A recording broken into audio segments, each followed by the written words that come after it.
Sudha Karnataka cooking ಸ್ಟೈಲ್ಗೆ ಸ್ವಾಗತ. ನಾನು village ಸ್ಟೈಲಲ್ಲಿ ಇವತ್ತು ಮೀನಿನ ಸಾಂಬಾರು ಮಾಡ್ತಾಯಿದ್ದೀನಿ. ಮೀನಿನ ಸಾಂಬಾರು ಮಾಡೋ 1 kg ಮೀನಿನ ಸಾಂಬಾರಿಗೆ ನೋಡಿ 2 ಇಕ್ಳು ಬೆಳ್ಳುಳ್ಳಿ ತೊಗೊಂಡಿದ್ದೀನಿ, 4 ಹಸಿಮೆಣ್ಸಿನ್ಕಾಯಿ ತೊಗೊಂಡಿದ್ದೀನಿ, 2 ಮೀಡಿಯಮ್ ಸೈಜ್ ಈರುಳ್ಳಿ ತೊಗೊಂಡಿದ್ದೀನಿ, 2 ಟೊಮೊಟೊ ತೊಗೊಂಡಿದ್ದೀನಿ. ನಾನು ಟೊಮೊಟೊ ಹುಳಿ ಟೊಮೊಟೊನೇ ಯೂಸ್ ಮಾಡಿ, ನಾನು ಹುಣಸೆಹಣ್ಣು ರಸ ಯೂಸ್ ಮಾಡ್ತಿದ್ದೀನಿ. ನಾನು ಹೈಬ್ರಿಡ್ನ ಯೂಸ್ ಮಾಡ್ತಿದ್ದೀನಿ. ಶುಂಠಿ ತೊಗೊಂಡಿದ್ದೀನಿ. ಮೀನಿನ ಸಾಂಬಾರು ಆದಷ್ಟು ಬೇಗ ಆಗೋಗುತ್ತೆ. ಇಷ್ಟು ಈರುಳ್ಳಿ ಮಸಾಲೆ ರೆಡಿ ಮಾಡಿ. ಇದಕ್ಕೆ ಅರಿಶಿನ ಪುಡಿ ಒಂದು ರುಬ್ಬಬೇಕಾದ್ರೆ ಅರಿಶಿನ ಪುಡಿ ಒಂದು ಆಡ್ ಮಾಡ್ಕೋಬೇಕು. 1 kg ಮೀನಿಗೆ ಅಷ್ಟೇ ನಾನು ಈ ಮಸಾಲೆ ಇದು ಮಾಡ್ತಿರೋದು. ಇನ್ನು ಕಾಯಿ ಮಸಾಲ ರೆಡಿ ಮಾಡಬೇಕು, ಅದು ತೋರಿಸ್ತೀನಿ ಬನ್ನಿ. ರೆಡಿ ಮಾಡ್ಕೊಂಡು ನೋಡಿ, ನಾನು ಆಗಲೇ ಹೇಳ್ದಾಗೆ ಅರ್ಧ ಹೋಳು ಕಾಯಿ, ಹುರ್ಗಡ್ಲೆ, ಚಕ್ಕೆ ಅಂದರೆ ಚಕ್ಕೆ ಪುಡಿ, ಅದು ಚಕ್ಕೆ ಪುಡಿ. ಗರಂ ಮಸಾಲೆ ಏನೇ ಯೂಸ್ ಮಾಡ್ತಿಲ್ಲ, ಚಕ್ಕೆ ಪುಡಿ ಅಷ್ಟೇ ನಾನು ಯೂಸ್ ಮಾಡ್ತಿರೋ. ಹೊರಗಡೆಯಿಂದ ತಂದಿರೋದು ಯಾವುದೇ ಪೌಡರ್ ನಾನು ಯೂಸ್ ಮಾಡ್ತಿಲ್ಲ, ಮನೇಲೇ ಮಾಡಿರೋದು. ಮತ್ತು ಗಸಗಸೆ ಎಷ್ಟು ಯೂಸ್ ಮಾಡ್ತಾಯಿದ್ದೀನಿ. ಇದನ್ನು ರುಬ್ಬಿಟ್ಕೊಳ್ಳೋಣ. ನಾನು ಆವಾಗಲೇ ಹೇಳ್ದಂಗೆ ನೋಡಿ, ಕಾಯಿ ಮಸಾಲೆ ರೆಡಿ ಮಾಡ್ಕೊಂಡಿದ್ದೀನಿ. ಈ ಕಡೆ ಹುಣಸೆಹಣ್ಣು ನೆನೆಯಕ್ಕೆ ಇಟ್ಟಿದ್ದೆ. ನಾವು ಮನೆಯಲ್ಲೇ ಇರೋ ಹುಣಸೆಹಣ್ಣೆ ತೊಗೊಂಡಿದ್ದೀವಿ. ನಾನು ಯಾವುದೇ ರೀತಿ ಹೊರಗಡೆಯಿಂದ ಅದೊಂದು ಏನೂ ಯೂಸ್ ಮಾಡ್ತಿಲ್ಲ, ಎಲ್ಲ ಮನೇಲಿರೋದನ್ನೇ ಯೂಸ್ ಮಾಡ್ತಾಯಿದ್ದೀನಿ. ಎಲ್ಲ ಮನೇಲಿರೋದನ್ನೇ ಯೂಸ್ ಮಾಡ್ಕೊಳ್ಳಿ, ಟೇಸ್ಟ್ ಎಲ್ಲ ಚೆನ್ನಾಗಿ ಬರುತ್ತೆ. ಸಾಂಬಾರು ಪುಡಿಗಳು ಎಲ್ಲ ನಾನು ನೋಡಿ ಹುಣಸೆಹಣ್ಣು ರಸ ಇಷ್ಟು ತೊಗೊಂಡಿದ್ದೀನಿ. ಇದೆಲ್ಲ ಕ್ಲೀನ್ ಮಾಡಿ ನನ್ನ ಮನೇಲಿರೋ ಹುಣಸೆಹಣ್ಣೆ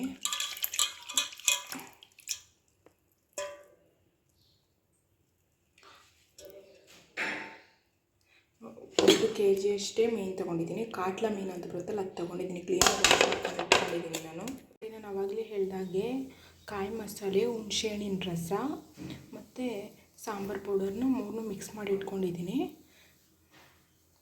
ಇವಾಗ ನೋಡಿ,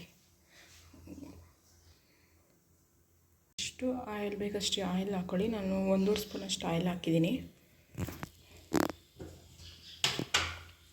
ನಾನು ಅವಾಗಲೇ ಶುಂಠಿ ಬೆಳ್ಳುಳ್ಳಿದು ಎಲ್ಲ ರೆಡಿ ಮಾಡಿ ಇಟ್ಕೊಂಡಿದ್ನಲ್ಲ ಮಸಾಲೆ, ಅದು ಹಾಕ್ತಾಯಿದ್ದೀನಿ.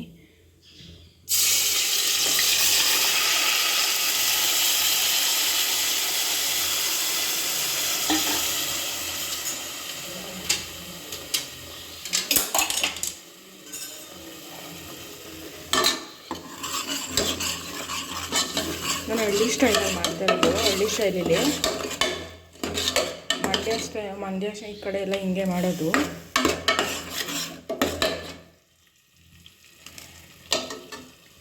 ಅದು ಚೆನ್ನಾಗಿ ಆಯಿಲೆಲ್ಲ ಬಿಟ್ಕೊಳ್ಳಿ. ನೋಡಿ, ನಾನು ಆವಾಗಲೇ ಹೇಳಿದ್ನಲ್ಲ ಸಾಂಬಾರು ಮಸಾಲೆ ಎಲ್ಲ ಇಟ್ಕೊಂಡಿದ್ನಲ್ಲ, ಅದೆಲ್ಲ ಹಾಕಿದ್ದೀನಿ. ಇದೊಂದೇ ಚೆನ್ನಾಗಿ ಬೇಯಬೇಕು. ಬೆಂದಮೇಲೆ ಮೀನು ಹಾಕಬೇಕು. ಚೆನ್ನಾಗಿ ಬೇಯ್ದು ಸಾಲ್ಟ್ ಎಲ್ಲ ಹಾಕಿ ಒಂದು ಕುದಿ ಬಂದಮೇಲೆ, ಸಾಂಬಾರು ಚೆನ್ನಾಗಿ ಬಂದಮೇಲೆ ಮೀನು ಹಾಕಬೇಕು. ಏನಕ್ಕೆಂದರೆ ಮೀನು ಸಾಂಬಾರು ಒಳಗಡೆ ಇದ್ದರೆ ಟೇಸ್ಟ್ ಬರುತ್ತೆ. ಲಾಸ್ಟಾಗಿ ಮೀನು ಹಾಕಿ ಸಾಂಬಾರು ಚೆನ್ನಾಗಿ ಬೇಯಲಿ. ಈಗ ಒಂದೊಂದು ಕಡೆ ಮಾಡ್ತಾರೆ ಸಪ್ರೇಟು, ಮೀನೊಂದು ಕಡೆ ಮಾಡಿಬಿಟ್ಟು ಸಾಂಬಾರು ಒಳಗಡೆ ಹಾಕ್ಬಿಟ್ಟು ಮೀನು ಹಾಕ್ಬಿಟ್ಟು ಅದೊಂದು ಕಡೆ ಸಪ್ರೇಟ್ ಇಟ್ಬಿಟ್ಟು ಸಾಂಬಾರು ಮತ್ತೆ ಕುದಿಸ್ತಾರೆ. ಆ ಥರ ಮಾಡಬಾರ್ದು. ಮೀನು ಸಪ್ಪೆ ಆಗಿ ಹೋಗ್ಬಿಡ್ತದೆ. ಟೇಸ್ಟ್ ಕೂಡ ಚೆನ್ನಾಗಿರ್ತದೆ ಸಾಂಬಾರು ಒಳಗಡೆ ಇದ್ರೆ ಮೀನು.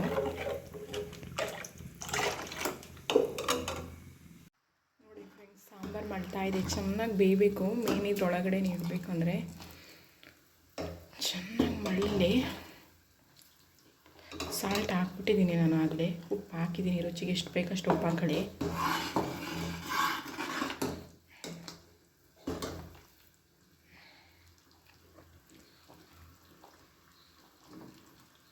ಜಾಸ್ತಿ ಟೈಮ್ ಮೀನೇನು ಬೇಯಿಸಂಗಿಲ್ಲ, 1-2 ನಿಮಿಷಕ್ಕೆ ಬೆಂದೋಗ್ಬಿಡ್ತದೆ. ನೋಡಿ, ಕ್ಲೀನಾಗಿ ವಾಶ್ ಮಾಡ್ಕೊಂಡು ಇಟ್ಕೊಂಡಿದ್ದ ನಿಧಾನಕ್ಕೆ ಬಿಡಬೇಕು ಸಾಂಬಾರು ಒಳಗಡೆ.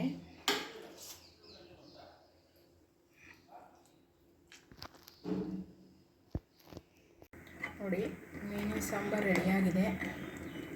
ನೋಡಿ, ಮೀನಿನ ಸಾರು ರೆಡಿಯಾಗಿದೆ. ಮುದ್ದೆ ಜೊತೆ ಒಳ್ಳೆ ಕಾಂಬಿನೇಷನು. ಸಾಂಬಾರೊಳಗೆ ಮೀನೆಲ್ಲ ಇರಬೇಕು.